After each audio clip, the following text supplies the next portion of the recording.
Cast, o videocast da Baiana de Comunicação.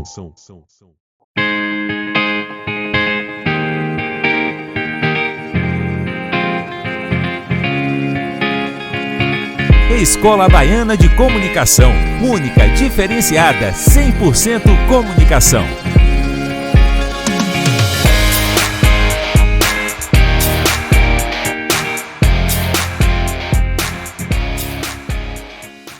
Olá, colegas e mestres, estamos aqui para mais um episódio do Baiana Cast, o videocast da Escola Baiana de Comunicação. E hoje vamos dar continuidade ao tema comunicação e meio ambiente. Tratamos no primeiro episódio sobre esse tema de uma série de elementos, uma série de conceitos, que envolvem essa temática como a sustentabilidade, como o desenvolvimento sustentável. Depois tratamos da própria comunicação dentro desse ambiente, falando da comunicação da sustentabilidade, da comunicação para a sustentabilidade. E hoje vamos tratar exatamente da sustentabilidade da comunicação, que é a última etapa desse processo. Vimos a comunicação da sustentabilidade, como eu falei, vimos a comunicação para a sustentabilidade, que tudo isso, como a gente viu em episódios anteriores, é um processo evolutivo, E hoje vamos tratar da própria sustentabilidade da comunicação, ou seja, do próprio processo de comunicação sustentável. E para isso, eu vou trazer aqui, como eu me comprometi com vocês, esse processo para a gente entender melhor como funciona, ou seja, a sustentabilidade da comunicação, a partir de exemplos. Porque se eu falar desse processo de uma forma muito complexa, é possível que falte alguns elementos para quem não é da área de comunicação especificamente, para entender exatamente o que eu quero falar. E quando a gente dá o exemplo, eu acredito que fique bem simples e bem explicado para todo mundo compreender. Bom, o primeiro exemplo que eu trouxe aqui é o seguinte: a gente está falando aqui, lembre-se, do processo de comunicação ser sustentável.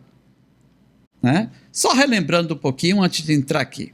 Falamos do processo da comunicação da sustentabilidade, ou seja, a comunicação informando sobre o que a organização faz de sustentável.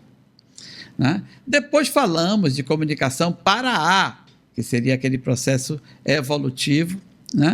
Então, a comunicação para A é aquela em que a organização passa a, além de se organizar para ter uma postura socioambientalmente responsável, que ela passa também a advogar pela sustentabilidade, Ou seja, a sua comunicação passa também a fazer um chamamento para os outros agentes do mercado também serem sustentáveis pelo bem da humanidade, pelo bem do próprio mercado. Como a gente vai ver aqui hoje na comunicação da sustentabilidade, isso, ser sustentável, é bom para todo mundo, inclusive para o próprio mercado. Então, vamos falar aqui o primeiro exemplo. Bom, a gente tem sempre os processos de entrega das peças de comunicação, os processos de aprovação, as próprias peças, depois de realizadas, de elaboradas, de impressas muitas vezes, quando realmente ela tem que ser impressa. Mas veja, a gente tem sempre esse processo de entrega, que ela pode ser feita com uma pegada ambiental mais leve ou uma pegada ambiental mais pesada. Então, seria importante a gente, por exemplo, usar bicicletas ao invés de motos, que é muito comum hoje em dia para as entregas, priorizar a entrega via bicicleta. Isso, obviamente, a gente está falando que tudo isso tem que ser adequado à realidade da organização. Porque se você vive em uma cidade muito acidentada e a sua organização, os seus clientes estão dentro desse ambiente, né? desses acidentes geográficos. Por exemplo, a gente está falando aqui de Salvador. A Escola Baiana de Comunicação fica aqui em Salvador. Então, quando a gente está falando de Salvador, a gente está falando de uma cidade muito acidentada, né? A gente está falando de uma cidade, geograficamente, né, que eu estou falando, né? A gente está falando de uma cidade com muitas ladeiras, muitos vales, né? Então, há realmente uma dificuldade muito grande do uso de bicicletas aqui. Obviamente que tem uma parte da cidade, a orla marítima, uma série de bairros que são bairros planos, tranquilos, que são viáveis, né, que viabilizam o uso da bicicleta, mas não em toda a cidade.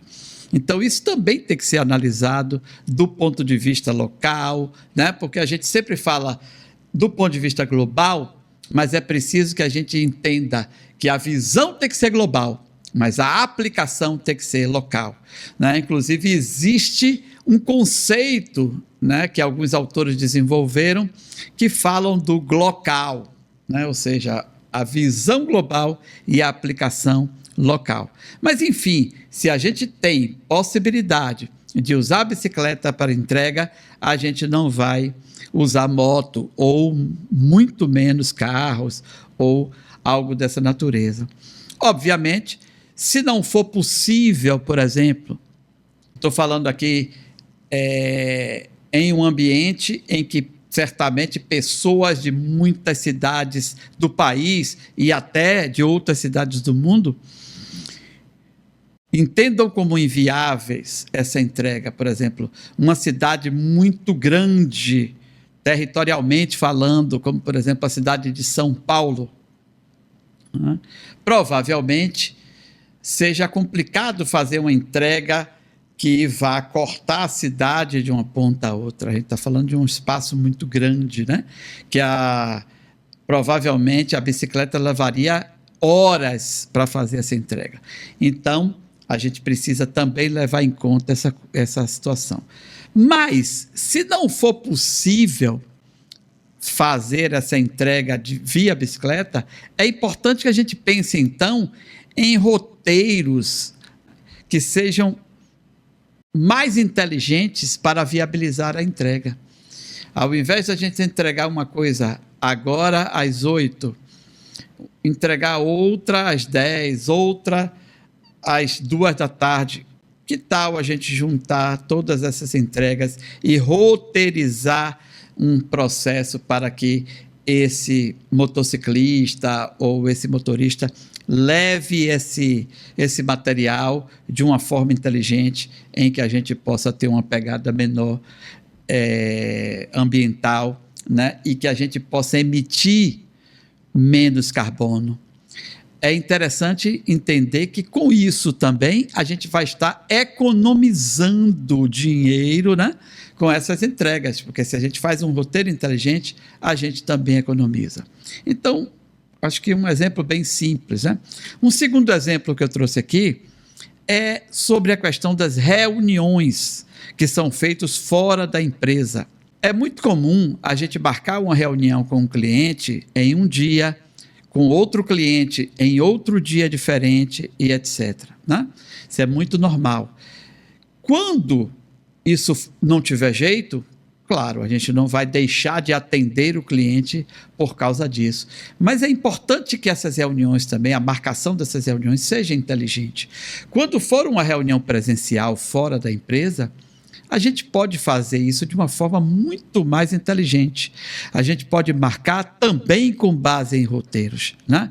Em um determinado horário com um, determinado horário com outro, no mesmo dia, para que também a gente possa usar menos táxis, menos saídas de carro, né? Ou seja, fazer com que as pessoas se concentrem em um dia, né? E isso é importante, inclusive, que você fale sobre isso com os seus clientes. eu gostaria de marcar na terça-feira, que esse é o dia que eu geralmente marco, tá? Por conta disso, daquilo outro. Seu cliente, se ele também tiver a mesma visão ambiental, ele vai entender e ele vai se adequar a isso. Ou ele pode passar a pensar nisso, né, que é algo também importante para a gente fazer, que está lá, né, na etapa da comunicação para a sustentabilidade, né? Mas, enfim, a gente também tem algo que a gente pode fazer nesse sentido. Um outro exemplo. Quanto menos a gente imprimir, melhor. Há um tempo, se entendeu que não tinha problema gastar papel porque a gente tinha a possibilidade de reciclar o papel.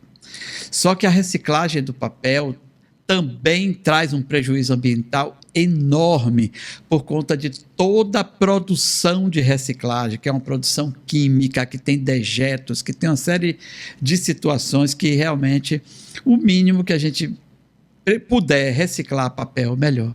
Né? Então, a gente tem que necessariamente gastar menos papel.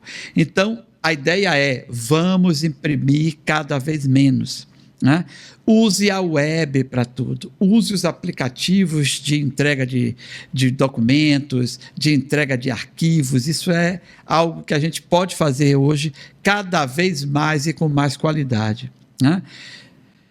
Por exemplo, peças de comunicação, como folders. Tem certeza que esse folder precisa ser impresso? Em algumas situações a gente sabe que sim, mas em muitas situações eles poderiam ser eletrônicos, eles poderiam ser digitais. Então, sempre pense nisso, porque também é um ponto importante. Outra coisa, é importante a gente confiar na integração das pessoas com tecnologia e estimular esse comportamento, né, que economize dinheiro, que gere menos tempo, menos impacto para o meio ambiente. Vou trazer mais 2 exemplos bem simples. Não imprima, ok, é o anterior. Mas se for imprimir, escolha formatos de impressão que otimizem o papel na hora do corte. Como a gente sabe, os papéis têm cortes específicos. Então, a gente pode otimizar as nossas peças para esse corte. Por que a gente precisa fazer, por exemplo, uma peça quadrada? Se a gente sabe que a perda de papel em uma peça quadrada é enorme, é desnecessário. É elegante? Será que essa elegância vale toda essa perda ambiental que a gente está tendo? Daquele papel todo que vai ser jogado fora ao se cortar quadrado? Então, existem os formatos padrões, que vai de A0 a A6. Então, vamos trabalhar com esses formatos para que também o uso do papel, quando ele for extremamente necessário, seja mais inteligente. Então, a gente pode, por exemplo, né, tomar decisões quando a gente for trabalhar com peças impressas, juntamente com o nosso diagramador e a gráfica que a gente costuma trabalhar. Né?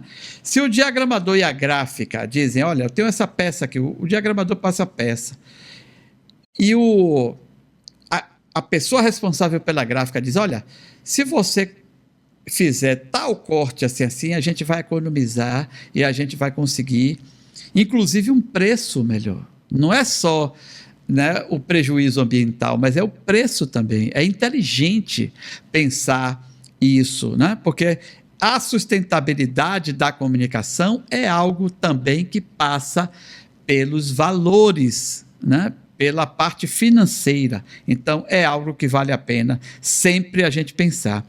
Por último, eu queria deixar aqui uma mensagem.